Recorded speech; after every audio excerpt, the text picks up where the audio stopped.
C'est une décision lourde de sens, mais les autorités tchadiennes l'assument.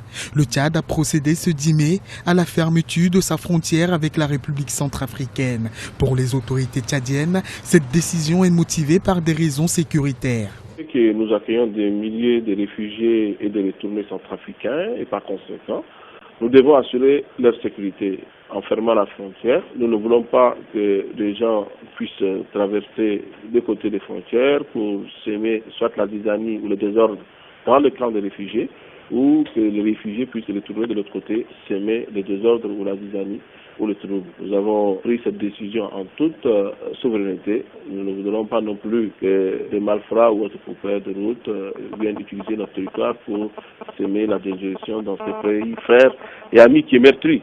La fermeture des frontières avec la RCA intervient 2 semaines après l'assassinat de 4 Tchadiens dans la ville de Gorée près de la Centrafrique. Par ailleurs, cette mesure prend également effet au moment où les militaires de la Séléka sont réunis en conclave pour déterminer un nouvel état-major.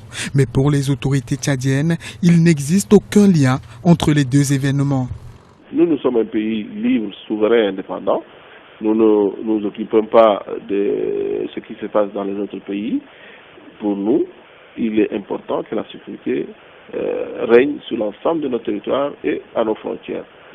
Nous assumons cette responsabilité, d'autant plus que je vous dis qu'il y a des populations qui sont retournées de la RCA et qui sont à l'intérieur de nos frontières. Il faut les sécuriser. Donc nous n'avons rien à voir avec ce qui se passe en Centrafrique. Nous avons déjà été victimes de plusieurs malversations, plusieurs machinations, je dirais même de lynchage médiatique. Et cette fois-ci, il est temps, plus que temps, que l'on puisse mettre une croix sur cette crise centrafricaine.